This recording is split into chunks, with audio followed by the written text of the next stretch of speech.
In this new video, I would like to present you our new strain of yeast for red wine, Ioc Be Fresh. Let's start.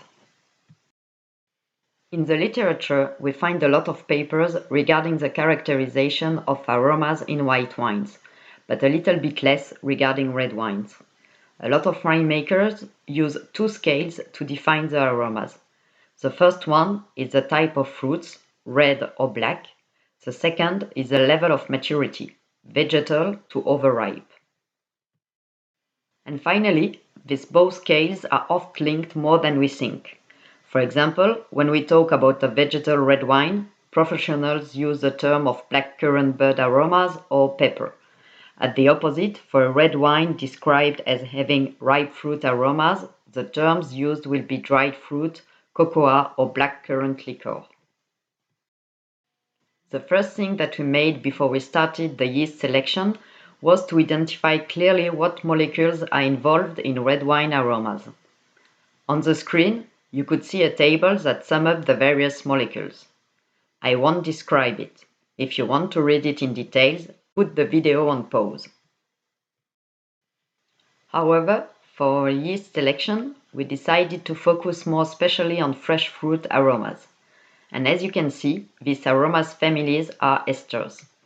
For us, it's very interesting because the involved molecules are not linked directly to the terroir or to the grape variety, but to the process of winemaking and so to the yeast.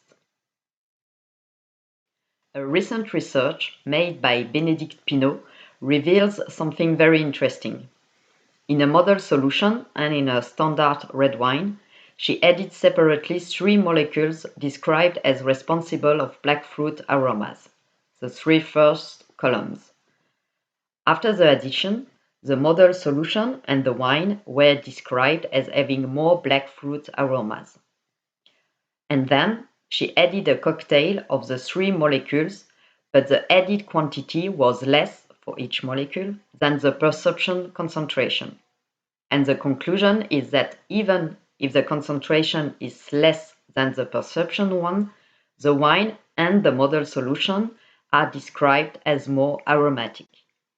It proved that there is a synergy between several esters in the characterization of black fruit aromas. Bénédicte Pinault made the same experience, but with molecules defined as red fruit aromas. As you can read, in red, a single addition of each molecule in a model solution has an impact on the aromatic intensity. It's not the case in the wine, except for the ethyl butanoate, that is the aromas of pineapple. But as for black fruit aromas, when she added a mix of molecules, the aromatic intensity significantly increased in wine. At this stage, we know that the fresh and fruity aromas in red wine are linked to esters. We could divide them into two categories.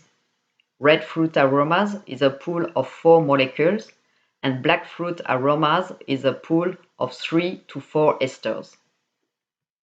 Origin of the esters. Even if we could suppose that terroir and vineyard conditions could impact the quantity of esters precursors, it's commonly accepted that the yeast is the most important parameter to get aromatic esters in wine. It's the right moment to remember that esters are mostly produced by the yeast after the first third of fermentation. So the objective for Ioc was to select a strain of yeast that is able to produce many esters. For that, we made a screening of our yeast collection and we decided to use the strain Ioc R9008 as control. Of course, this strain is characterized by its capacity to increase ripe fruit aromas. On the screen, you could see the results that we obtained with the most interested strain of our collection. All the signals that are on the top of the horizontal line represents a gain of esters due to the new strain compared to the yeast R9008. We have more fruity and floral aromas. At the opposite, the strain Ioc R9008 reveals more ripe fruit aromas. As you could see on the previous slide, we succeed to select a yeast that is able to produce many esters. As you also know, since several years, IOC is working on low SO2 solution, and one tool is the strain B, as betiols and B fruits.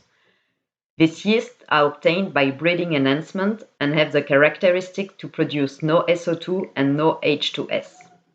So the second step of our work was to get the selected yeast in the B range. The graphic on the screen explains you again the natural technique of breeding enhancement.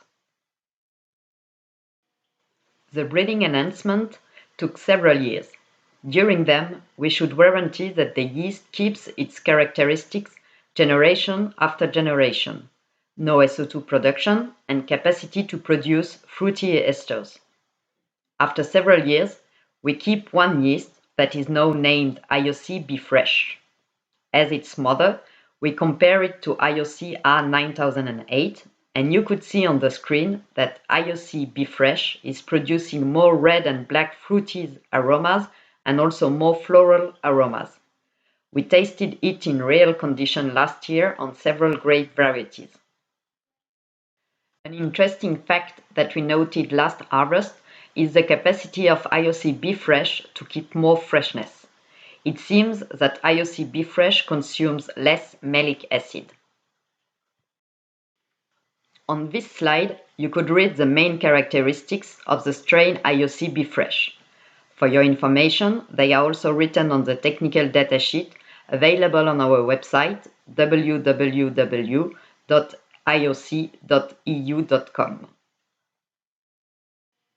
On the screen, I just would like to present you this graphic that could help you to classify our strain for red wines.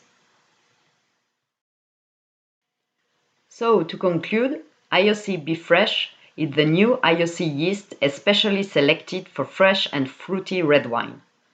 Ioc Be Fresh could be used on several grape varieties as Merlot and Syrah, but also Saperavi or Feteasca Negra, for example, and even more if they are ripe or overripe. To optimize the production of esters, I just remember you the importance of organic nutrition available for the yeast. Find more information on our website and have a nice day.